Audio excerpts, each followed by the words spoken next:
Welcome to today's Research Business Daily Report, where a call center operator questions and has recommendations for Comcast and how it can really achieve its customer centricity planning.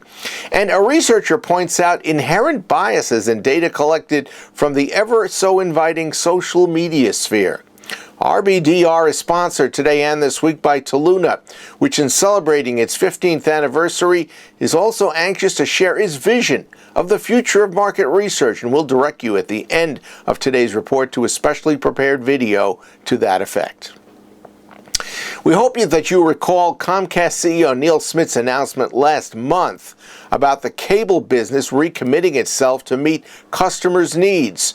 That's a nice public goal for a company whose poor customer service has been the punchline for too long in too many jokes. Managing Director and Chief Editor of Call Center IQ, Brian Cantor, took note of the announcement and decided to blog about why that commitment requires proper action. He says it's to ensure that the coming activity is much more than just rhetoric.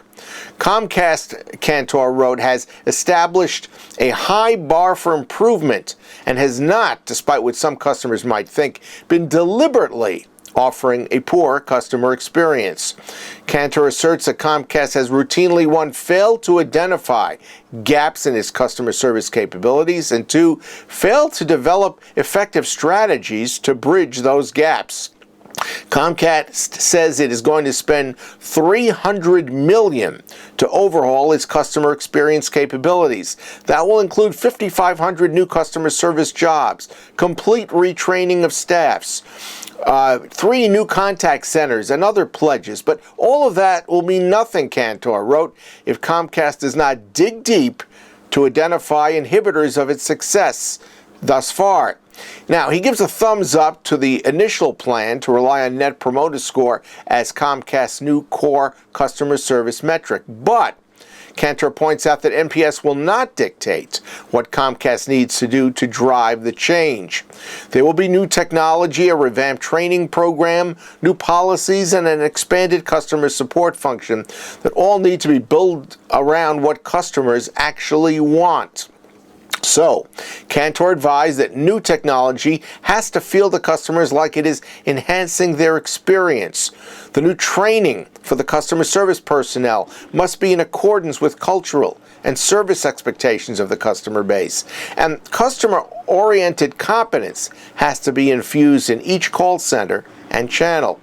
Still up in the air, even to someone like Cantor, who has studied this closely, is the sticky issue of exactly how Comcast will improve its mechanism for acquiring, analyzing, and acting on customer intelligence. Moving on, social media research is on many client research departments' must-have list as a necessary complement to its already comfortable traditional research. But now Northwestern University professor Esther Hargitay and her web use project have discovered, perhaps to the dismay of some researchers, that social media data collection is fraught with biases, and of course, it's a bugaboo that researchers stringently confront every day in very many ways. Professor Hargitay's study, called Is Bigger Always Better? Potential Biases of Big Data Derived from Social Network Sites, has recently been published in the Annals of the American Academy of Political and Social Science. Some of the biases we've collected here are for your enjoyment. Begin with the fact that members of Facebook, Twitter, and LinkedIn don't join randomly. They choose to engage, which in and of itself biases data like demographic, socioeconomic background, and internet skills. Looking solely at social media data, according to this study, could leave out half of the population or more. Shades of the old internet back in the late 1990s. Relying alone on the social media platform misses potentially important information about how individuals are using other online services, and that includes things like face-to-face interaction and even phone calls.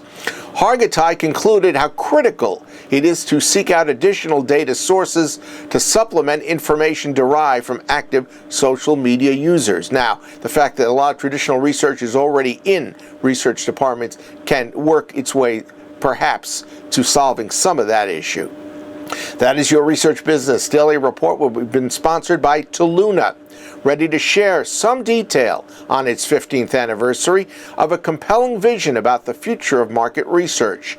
You should check out the video explanation that has been prepared by Toluna CEO Frederic-Charles. It is linked in the email to RBDR subscribers, and it's also in the description box underneath today's video. We hope you have a great research day and that we'll see you back here tomorrow.